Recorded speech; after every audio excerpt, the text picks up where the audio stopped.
My name is Cassandra Wilson, but everyone calls me Cassie. I am 34 years old, and last Tuesday my entire life changed when I checked my lottery ticket and discovered I had won $47 million. My hands trembled as I stared at the 6 numbers that matched perfectly. Once the initial shock faded, a strange thought crossed my mind: I would tell absolutely no one about this money. You see, I have a complicated history with my family when it comes to finances. If you are watching this right now, drop a comment letting me know where you are viewing from. Before I share this life-changing decision, be sure to like and subscribe to hear more real stories about family loyalty and betrayal that might just change how you see your own relationships. Before that fateful Tuesday, my life was painfully ordinary.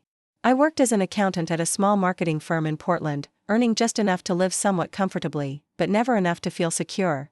My apartment was a modest one-bedroom on the outskirts of the city, nothing fancy, but it was mine. Every morning, I woke up at 6, made my coffee, and began my day with the persistent worry of bills and deadlines hanging over my head.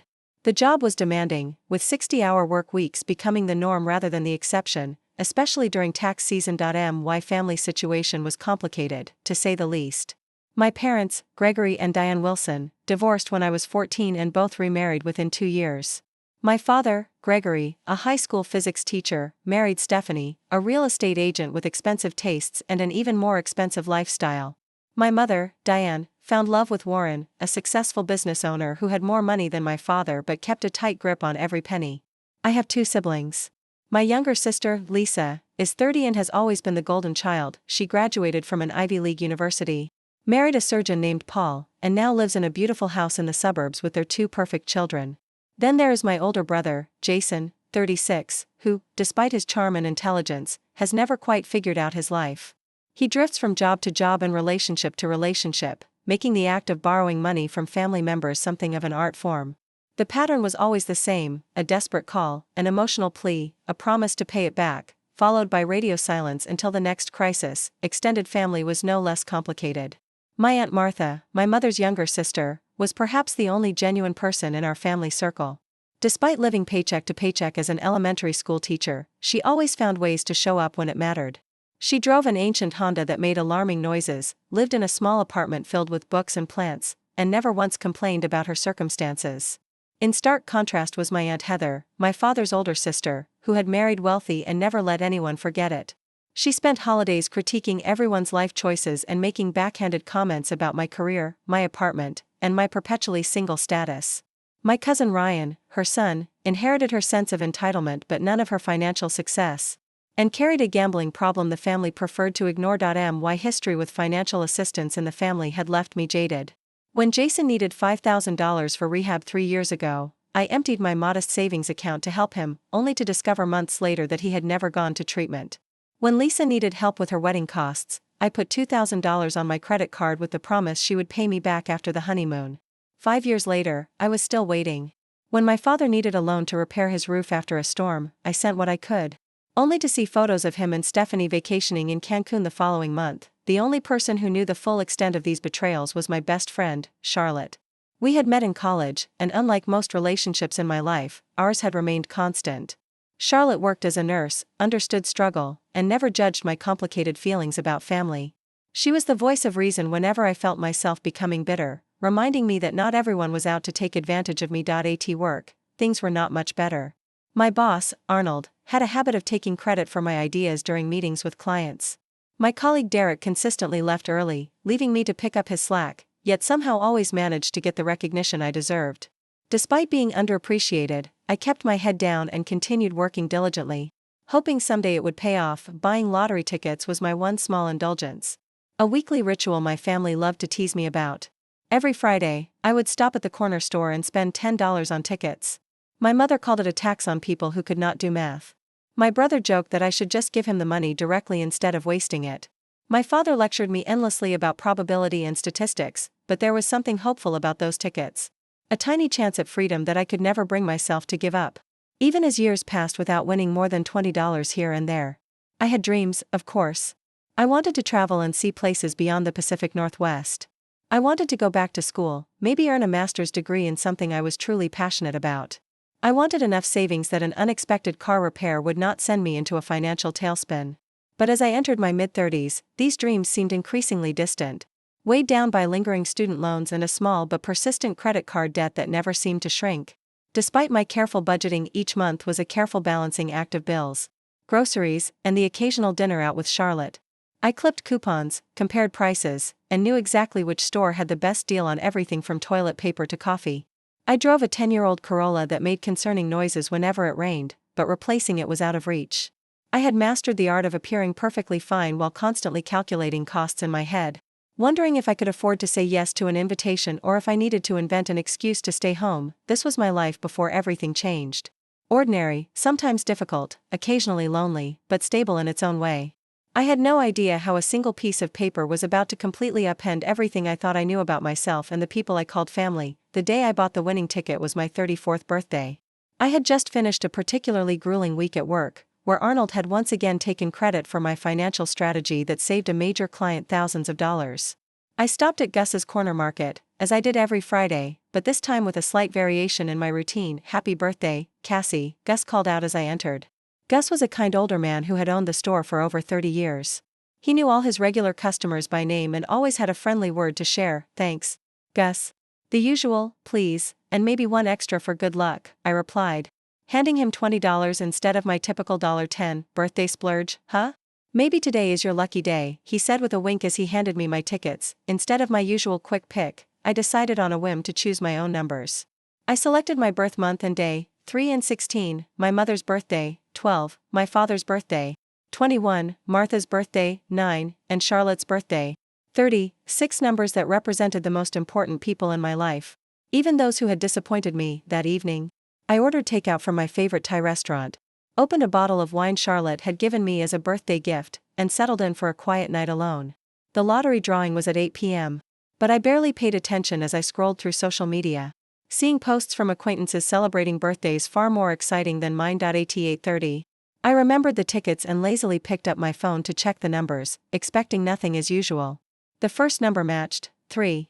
I smiled slightly. The second matched, 16. My heart rate quickened. Third number, 12. Fourth, 21. By now, my palms were sweating. Fifth number, 9. I was holding my breath. Sixth and final number, 30. I stared at my phone for what felt like an eternity. This could not be right. I must have read something wrong. I checked again and again. I turned on the television and rewound to the live drawing. I watched as each of my numbers appeared on the screen, one after another. My hands shook so badly I dropped the remote. "No way," I whispered to the empty apartment. "No way." According to the lottery website, I was the sole winner of $47 million. After taxes, it would be somewhere around $28 million, an unfathomable sum for someone who had been excited earlier that day about a 10% off coupon for laundry detergent. I did not sleep at all that night. Instead, I spent hours researching lottery winners online. What I found was disturbing: stories of winners whose lives fell apart after their windfall. Families torn apart by greed, friends and distant relatives appeared out of nowhere with sob stories and outstretched hands. Winners who were bankrupt within 5 years, more miserable than before they had won. One article even called the lottery the quickest path to losing everything you care about. As the sun rose, I made my decision. I would claim the money, but I would tell no one. Not my parents, not my siblings, not even Charlotte, at least not right away. I needed time to process, to make a plan, to understand what this money would mean for my life before everyone else tried to tell me what to do with it. That morning, I called in sick to work for the first time in 3 years and scheduled an appointment with Philip Montgomery, an attorney specializing in financial planning and estate law. His office was in a downtown high-rise, and as I sat in the waiting room in my ordinary clothes, clutching my purse with the winning ticket inside, I felt like an imposter. "Miss Wilson," Philip greeted me, extending his hand. He was in his 50s, with salt and pepper hair and kind eyes behind expensive glasses. "What can I help you with today?" I took a deep breath and placed the ticket on his desk. "I need to know how to claim this without anyone finding out it was me." His eyes widened briefly as he examined the ticket, then he nodded professionally. "I see. Well, you've come to the right place." Over the next 2 hours, Philip explained my options. In our state, lottery winners could claim prizes through trusts or legal entities that kept their identities private. He outlined the process of setting up a blind trust, how taxes would work, and the importance of assembling a team of financial advisors to help manage such a large sum. "The biggest mistake winners make," he told me, "is telling too many people too quickly. Once that happens, there is no going back." I nodded, relieved that my instinct had been correct. "I want to do this right." I don't want this money to ruin my life. As I left Philip's office with a folder full of documents and a list of next steps, I felt a strange mix of excitement and dread. I had more money than I had ever dreamed of, yet I could not share this life-changing news with anyone. I would be living a double life, pretending to be the same struggling accountant while secretly being a multimillionaire over the next 2 weeks. I worked with Philip to establish the trust, claim the winnings, and set up investment accounts. We created a comprehensive financial plan that would ensure I never had to worry about money again, even if I lived to be 100. The money was real now, sitting in accounts under my control. Yet, my day-to-day life remained unchanged. I still went to work, still complained about bills with coworkers, still drove my old Corolla. The secrecy was starting to weigh on me. I found myself wondering about my family. Would they be happy for me if they knew? Would they respect my boundaries, or would they see me as nothing more than a walking ATM? The questions haunted me, and gradually an idea began to form. What if there was a way to find out how my family would react to my newfound wealth without actually revealing it? What if I could test their character before deciding who to share my secret with? The plan crystallized one night as I lay awake staring at the ceiling. I would create a scenario where I needed financial help. Not a huge amount, but enough to be significant. I would approach each family member with the same story, the same request, and see who would help me without the prospect of gaining anything in return. Only then would I know who deserved to be part of my new life. The next day, I met with Philip again to ensure my finances were properly secured before proceeding with my plan. We had established a diverse investment portfolio, set up trusts for future charitable giving, and created a modest personal account that would allow me to access funds without raising suspicion. The bulk of the money was safely invested, untouchable by anyone but me. Everything is in order, Cassandra, Philip assured me, sliding a folder across his polished desk. Your financial future is secure. You could stop working tomorrow if you wanted to. The thought was tempting, but I knew an abrupt lifestyle change would raise questions I wasn't ready to answer. I think I'll stay at my job for now, I replied. At least until I figure some things out. That evening, I invited Charlotte over for dinner. As we sat on my small balcony with glasses of wine, I decided to share part of my plan with her. I could not keep everything bottled up, and I trusted her more than anyone. I'm thinking about conducting a sort of experiment with my family, I began carefully. Charlotte raised an eyebrow. What kind of experiment? I took a deep breath. I'm going to tell them I lost my job and need financial help. Just to see who actually cares enough to help me when I need it. Charlotte's expression shifted from curiosity to concern. Cassie, that seems manipulative. Why would you do that? Because I'm tired of being the only one who helps when others need it, I said, not quite meeting her eyes. I want to know who would be there for me if the tables were turned. But lying to test people? That doesn't sound like you. Charlotte set down her wine glass. Why not just ask them how they feel about you? Have an honest conversation. I laughed without humor. Right? Because my family is so great at honest conversations. You know how they are, Charlotte. You've seen how they treat me. Still, this feels wrong. What are you trying to prove? I'm not trying to prove anything, I insisted, though that wasn't entirely true. I just want to know who actually cares about me versus who sees me as a resource. Charlotte shook her head. I think you're going to hurt yourself more than anyone else with this. But I know that look in your eye, you've already made up your mind. She was right. I had spent that day crafting my story, making sure it was believable but not so dramatic that it would raise suspicion. I would tell everyone that the marketing firm I worked for had suddenly shut down after losing its biggest clients. I would say I needed $5,000 to cover rent and medical expenses until I found a new position. It was a significant amount, but not outrageous. And certainly not beyond the means of most of my family members. I made a list of everyone I would approach: my mother Diane and stepfather Warren, my father Gregory and stepmother Stephanie, my sister Lisa and her husband Paul, my brother Jason, my aunt Martha, my aunt Heather, and my cousin Ryan. 10 people, all of whom had turned to me for help at some point. All of whom I had supported either financially or emotionally when they needed it. The next day, I practiced my story with Charlotte, who reluctantly agreed to help despite her misgivings. You need to sound genuinely distressed, but not desperate, she advised. And have specific details ready about the company closing. They might ask questions. I nodded, taking notes. I'll say the CEO had been embezzling funds and the company is under investigation. That would explain why it happened so suddenly and why I might not get my final paycheck. And what about your job search? They'll ask about that. I've been applying everywhere, but the job market is tight, especially for specialized accounting positions. I have some interviews lined up, but nothing definite yet. And my emergency fund is depleted from some recent medical tests. I had thought through every detail, creating a scenario that would elicit sympathy without raising too many questions. As I finalized my plan, I felt a twinge of guilt. Was Charlotte right? Was this manipulative and wrong? But then I remembered all the times I had emptied my savings to help these same people, often at great personal cost, and my resolve strengthened. This wasn't just about testing them. It was about protecting myself and my future. I made a prediction list of how I thought each person would respond. My mother would probably offer some help, but less than I needed. My father would lecture me about financial responsibility but might send a small amount. Lisa would claim she couldn't help due to the kids' expenses. Jason would definitely say he had no money. Warren and Stephanie would refuse outright. Aunt Heather would judge me for my poor life choices. Cousin Ryan would promise help that would never materialize. The only person I had real hope for was Aunt Martha. Despite having the least to give, she had always been the most generous with what she had. But even with her, I tried to keep my expectations low. $5,000 was a lot of money for a public school teacher living alone. The plan was set. Over the next week, I would reach out to each family member individually, tell them the same story, and see who stepped up. Only then would I decide who deserved to know about my lottery win.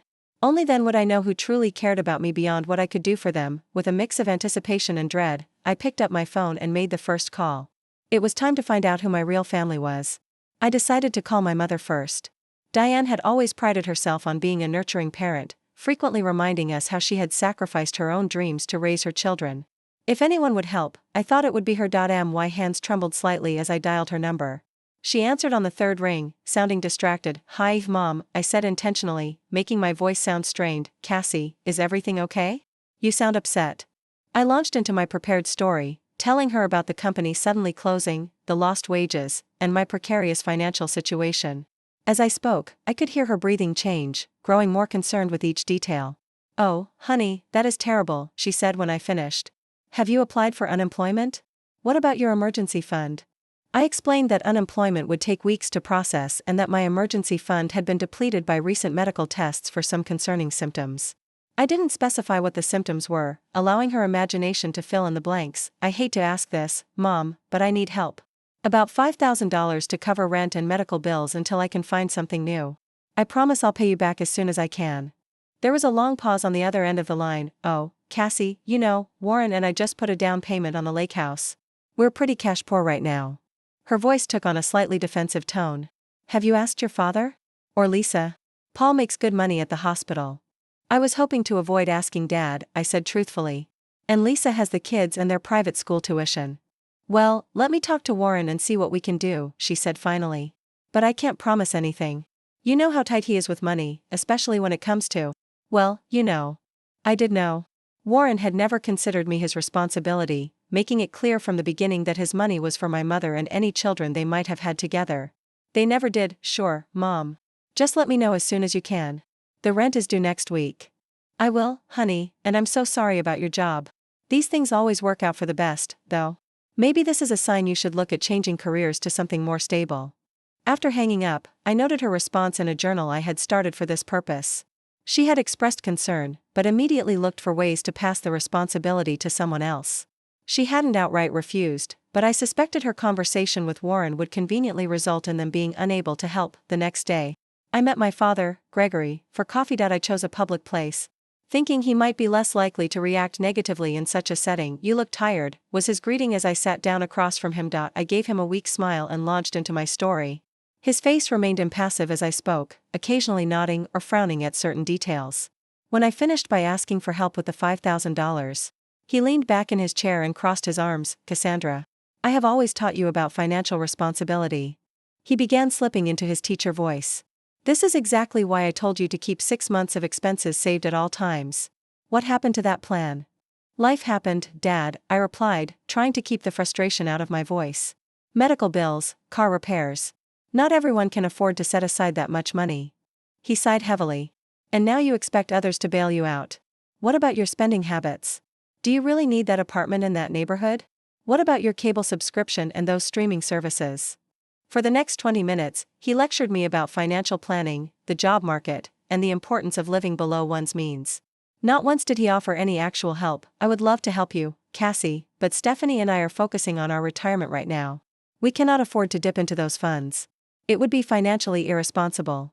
He patted my hand patronizingly. "This will be a good learning experience for you. Sometimes we need to hit rock bottom before we make necessary changes." I nodded, fighting back tears that were only partly for show. Even expecting this response, it hurt to hear him dismiss my needs so easily. My sister Lisa was next. I drove to her beautiful suburban home on a Saturday afternoon. Her husband Paul was golfing, giving us privacy to talk. "Cassie, what a surprise," she exclaimed when she opened the door. "The kids are at their swimming lessons. Come in." Her house was immaculate, with expensive furniture and framed professional family photos on every wall. As we sat in her gourmet kitchen, sipping lattes from her commercial-grade espresso machine, I told her about my situation. "Oh my God, that is awful," she gasped, reaching across the granite island to squeeze my hand. "I cannot believe they would just close like that. Poor you." Her sympathy seemed genuine, and for a moment I felt hopeful. Then I mentioned needing to borrow $5,000. "Oh," she said, her expression shifting slightly. "Well, this is actually not a great time. We just bought the new Audi last month, and the kids' tuition was due. Plus, we are redoing the master bathroom." She glanced around nervously. "Paul handles most of our finances, and he is really strict about our budget." "I understand," I said quietly. "I would not ask if I was not desperate." I know, she said quickly. "Let me talk to Paul and see what we can do. Maybe we can help with a smaller amount. Or maybe you could move in with us temporarily. The guest room is being used for storage right now, but we could clear it out." I thanked her for the offer but explained that moving would be difficult with my job search centered in the city. She promised to call me after speaking with Paul, but the way she avoided eye contact told me all I needed to know. My brother Jason was perhaps the most disappointing. After sending him a detailed text about my situation, he responded with a brief message: "That sucks, sis. Really tight right now myself. We'll call you later." He never did. My follow-up messages went unanswered, and when I tried calling him directly, the calls went straight to voicemail. This from the same brother who had borrowed thousands from me over the years. Always with tearful promises of repayment that never materialized. My stepmother Stephanie was blunt when I called her, not bothering with even a pretense of sympathy. "Cassandra, I am sure this is difficult, but Warren and I are not in a position to help. Perhaps this is an opportunity for you to learn better financial management skills. Have you considered downsizing your apartment or getting a roommate?" When I pointed out that I had helped them with repairs to their vacation cabin last year, she bristled. "That was different. That was a family property that you also enjoy using." The fact that I had only been invited to the cabin once in 5 years apparently did not matter. My stepfather Warren was even worse. "You are not my daughter," he said plainly when I called. "I have supported your mother for years, but your financial problems are your own. Perhaps you should have chosen a more lucrative career path." My cousin Ryan initially seemed sympathetic, promising to definitely help out. He even suggested meeting for lunch to give me a check. But when the day came, he texted an hour before saying something had come up and he would reschedule. He never did, and eventually stopped responding to my messages altogether. Aunt Heather's response was perhaps the least surprising but still painful. "Well, Cassandra, I always said that company of yours seemed unstable. I told your father you should have taken that job at the bank after college. But no one listens to me." She then proceeded to tell me about all the financial troubles other family members had experienced and how they had overcome them without begging for handouts. By that evening, I had heard from Lisa that Aunt Heather was telling everyone about my financial irresponsibility. After a week of rejections, half promises, and outright silence, I was emotionally exhausted. The experiment had confirmed my worst fears about my family, but the reality was still painful to accept. 7 people who had repeatedly asked for and received my help over the years could not, or would not, return the favor when I needed them. Then my phone rang. It was Aunt Martha. "Cassie, honey, I just heard from your mother about the job. Are you okay?" Her voice was warm with genuine concern. That I had not actually reached out to Martha yet, planning to call her the next day. The fact that she had called me first, after hearing about my situation secondhand, spoke volumes. "I'm hanging in there," I said, the emotion in my voice now entirely real. "Listen, I want to help. Can we meet for lunch tomorrow?" My treat, of course. The next day, we met at a small diner near her apartment. Martha looked exactly as she always did, her silver-streaked hair pulled back in a simple ponytail, wearing jeans and a cardigan with mismatched buttons. She hugged me tightly before we sat down. "I am so sorry about your job, sweetheart. That company never deserved you anyway." As we ate, she asked thoughtful questions about my job search and offered to reach out to some former colleagues who had connections in the business world. Then, after our plates had been cleared, she reached into her purse and pulled out an envelope. "I want you to take this," she said, sliding it across the table. "It's $3,000. I know it's not the full amount you need, but it should help with the rent at least." I stared at the envelope in shock. "Martha, I can't take this. This is too much nonsense. Family helps family. And I want you to know something else." She reached across the table and took my hand.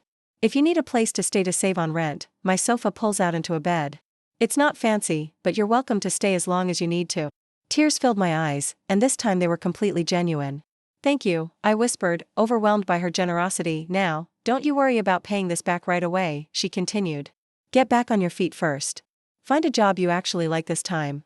Life is too short to work somewhere that doesn't appreciate you. As we left the diner, Martha hugged me again. You're going to be okay, Cassie. You're smart and capable. This is just a bump in the road. Driving home, I clutched the envelope containing $3,000, more money than I knew Martha could comfortably spare. The contrast between her response and the rest of my family's could not have been more stark. The only person who had offered genuine help was the one with the least to give. After meeting with Martha, I did some research that left me stunned. $3,000 represented nearly all of her savings, and I discovered that she had been quietly dealing with complications from type 2 diabetes. Her medication costs had recently increased, and she had been picking up extra tutoring work to make ends meet. The knowledge hit me like a physical blow. Martha, who had so little, had given me almost everything she had without hesitation or conditions.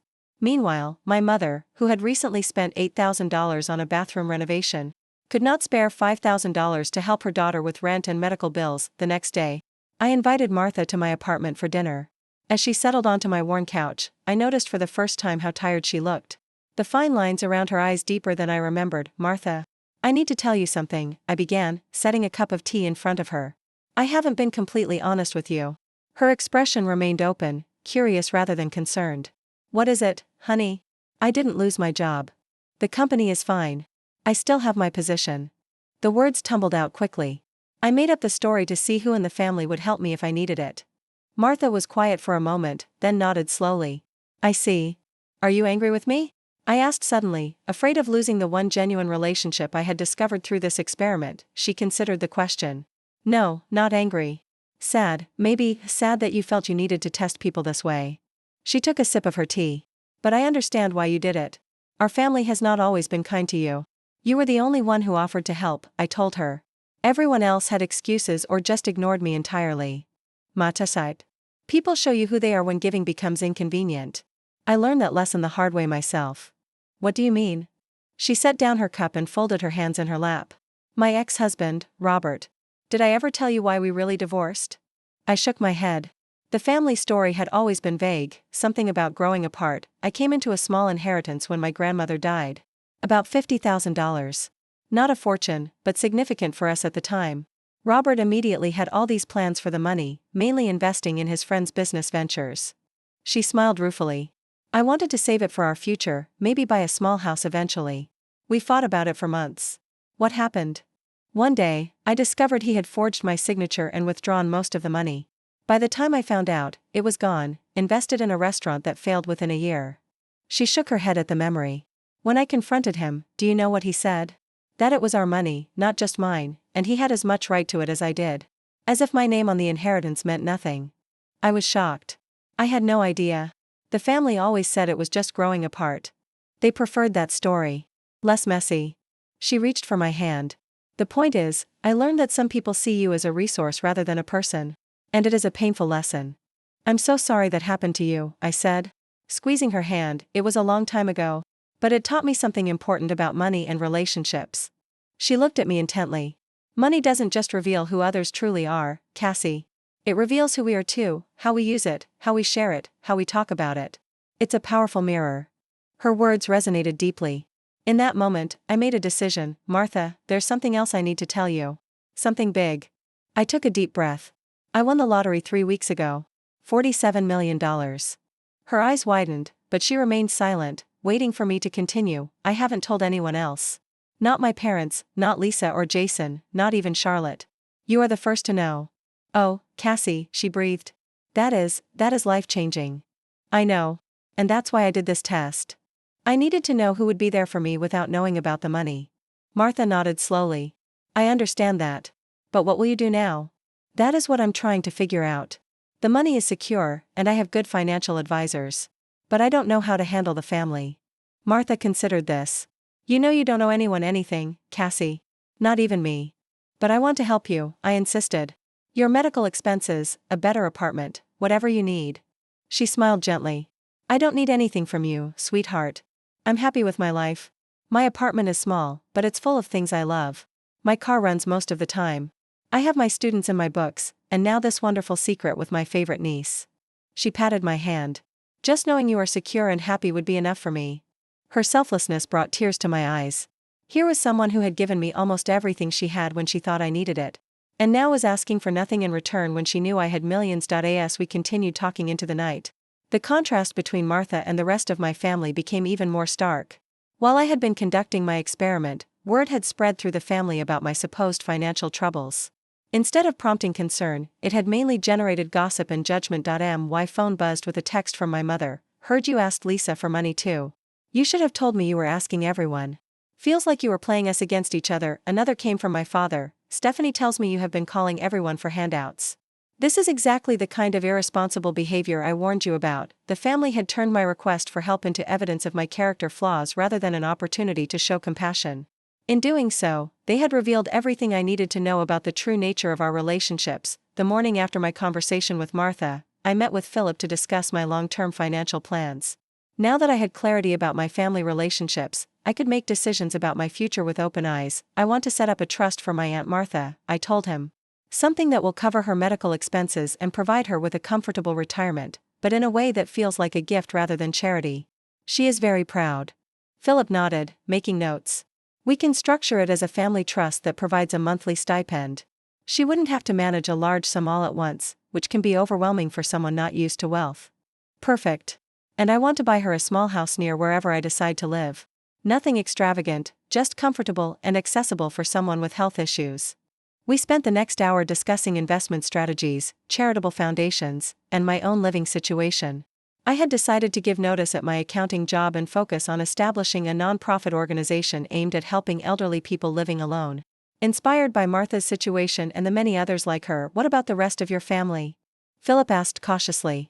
Do you plan to tell them about the winnings? I shook my head. Not right now. Maybe not ever. But I do want to arrange a family meeting to clear the air about my financial troubles. Later that day, I called Charlotte and finally told her the truth about everything, the lottery win and the family experiment. After her initial shock, she understood why I had kept it secret. So what now? She asked.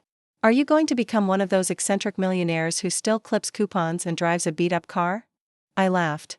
No, but I'm not going to suddenly start buying Bentleys either. I want this money to mean something, to do good, starting with Martha. She deserves it. Charlotte agreed. And what about everyone else? The ones who failed your test? I'm still figuring that out. I've called a family meeting for this weekend. I told them I have an important announcement. When Sunday arrived, I was surprised to see everyone show up at my apartment, my mother and Warren, my father and Stephanie, Lisa and Paul, even Jason, who had been ignoring my calls for weeks. Aunt Heather arrived with a disapproving frown already in place. Aunt Martha came last, giving me a secret smile as she entered. As everyone settled into my small living room, looking around with varying degrees of curiosity and judgment, I stood before them feeling strangely calm. Thank you all for coming, I began. I know there have been rumors going around about my financial situation, and I wanted to address them directly. My mother shifted uncomfortably. Jason suddenly became very interested in his phone. Lisa and Paul exchanged glances. The truth is, I am fine. I found a new job with better pay and benefits. This was technically true, as I had just appointed myself executive director of my new foundation with a modest salary. I will be transitioning to that position next month. Well, that is wonderful news, my mother said with obvious relief. We have all been so worried. I noticed several faces relax around the room.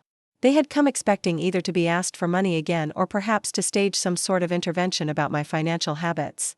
Instead, they were getting good news that required nothing from them, so why all the drama about needing money?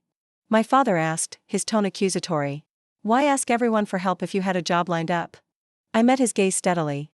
The job came through recently, and when I was in trouble, I reached out to my family. That's what family is supposed to be for, right? An uncomfortable silence fell over the room. Well, we all have our own financial commitments, Stephanie said defensively. It's not always possible to help, even when we want to. Of course, I agreed. We all have to make choices about our priorities. I turned to Jason. Speaking of which, Jason, I noticed you never responded to my messages when I needed help. Yet you had no problem asking me for $3,000 last Christmas for your rent. He had the grace to look embarrassed. I was going through some stuff, and I didn't have any money to give you. You didn't even call me back, I pointed out. That would have been free. The meeting continued in this vein, with me calmly but firmly addressing the hypocrisy and absence of support I had experienced. No one admitted any wrongdoing. There were excuses, justifications, and even some attempts to turn the blame back on me for making everyone feel guilty. As they filed out after an uncomfortable hour, I felt a strange sense of closure. I had not told them about the lottery win, but I had stood up for myself in a way I never had before. The money had given me something perhaps more valuable than wealth itself: the courage to see my relationships clearly and to set boundaries accordingly. Martha stayed behind after everyone left, helping me clean up the coffee cups and plates. You did well, she said quietly. That could not have been easy. It was actually easier than I expected, I replied. For the first time, I was not afraid of disappointing them, because I realized their opinion of me was never based on who I really am. Martha smiled. That is a powerful realization. So, what happens next? Next, I said, we start looking at houses for both of us. 1 year later, my life was unrecognizable from the day I had first discovered those matching lottery numbers. I had moved into a beautiful but modest home in a quiet neighborhood with a garden that brought me joy each morning. Just 3 blocks away was Martha's new house, a single-story craftsman with wide doorways to accommodate her walker on the days her diabetes made walking difficult. My nonprofit organization, Second Family, had grown beyond my expectations. We provided companionship, home repairs, and financial assistance to elderly people living alone, with a special focus on those estranged from their families. The work was rewarding in a way my accounting career had never been. And we had already helped over 200 seniors in our city. Charlotte had eventually joined the organization as our outreach coordinator, bringing her nursing expertise and compassionate nature to our mission. She and I still had our weekly wine nights, though now they took place on my comfortable patio rather than in my cramped apartment. My relationship with my family had shifted into something more distant, but also more honest. I maintained occasional contact with most of them, polite birthday calls and holiday gatherings, but the pretense of closeness had fallen away. Without the expectation of emotional intimacy that had never actually existed, our interactions became less painful. None of them knew about my lottery winnings. As far as they were concerned, I had simply found success with my new career in nonprofit management. They seemed to accept this explanation without much curiosity about the details, which told me everything I needed to know about their interest in my life. There had been moments of temptation to reveal the truth, particularly when Jason called asking for money for a new business venture or when Lisa complained about the cost of her kitchen renovation. But each time, I remembered the silence when I had needed help, and the choice became clear. Interestingly, there had been occasions when family members genuinely needed assistance. When my father had a minor heart attack and faced unexpected medical bills, I anonymously paid them through the hospital's patient assistance fund. When my cousin Ryan finally entered rehab for his gambling addiction, I made an anonymous donation to cover his treatment. They never knew the source of these gifts, and I preferred it that way. Martha and I had dinner together at least twice a week. Her health had improved dramatically with proper medical care and less financial stress. She had retired from teaching but volunteered at a literacy program 3 days a week, still sharing her love of books with children who needed it. You know what still amazes me? She said one evening as we sat on her porch watching the sunset. How differently everything could have turned out if you had announced your lottery win right away. I nodded. Considering this alternate reality, the family would have suddenly become very attentive and loving, I imagine. And you would never have known what was real, Martha added. That knowledge, painful as it was, gave you freedom. She was right. The experiment had been painful but illuminating. It had shown me who deserved a place in my life and who did not. It had revealed the true nature of relationships I had spent years trying to strengthen despite their fundamental imbalance. The greatest lesson I had learned was not about others but about myself. Before the lottery, I had defined my worth by what I could give to others, constantly trying to earn love through sacrifice and generosity.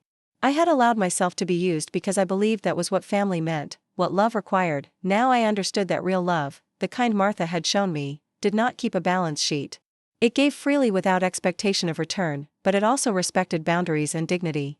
It was honest and consistent, present in good times and bad. I had initially kept my winning secret out of fear, worried that money would corrupt my relationships. What I had not anticipated was how the secret would clarify them, stripping away pretense and revealing truth. The money had not changed who anyone was. It had simply illuminated who they had been all along. My life now was rich in ways that had nothing to do with my bank account. I had purpose through my foundation, genuine connection with Martha and Charlotte, and a hard-won understanding of my own worth that no external validation could shake. Perhaps most importantly, I had peace. The constant anxiety about finances that had been my lifelong companion was gone, but so too was the desperate need for approval from people incapable of giving it. I had built a life aligned with my values rather than my insecurities. Martha reached over and patted my hand, bringing me back to the present moment. You did good, kiddo. Not just with the money, but with what you learned. I smiled at her, overwhelmed with gratitude for this woman who had shown me what family truly meant. I had a good teacher. As the sun dipped below the horizon, painting the sky in shades of pink and gold, I thought about the journey that had brought me here, from the shock of those matching numbers to the pain of rejection to the joy of creating something meaningful with my unexpected fortune. The money had changed my life, yes, but not in the ways I had initially feared or hoped. It had simply given me the freedom to see clearly and choose wisely. The most valuable thing I had gained had nothing to do with millions in the bank. It was the understanding that the people who deserve a place in your life are not those who are there when you have everything to give, but those who stay when you have nothing to offer but yourself. Have you ever had to test someone's loyalty in your life? What did you learn from that experience? Share your stories in the comments below. If this story resonated with you, please hit like and subscribe to hear more real-life lessons that might change your perspective. And remember to share this video with someone who might need to hear that their worth is not determined by what they can give to others. Thank you for listening, and may you find the clarity to recognize the true relationships in your own life.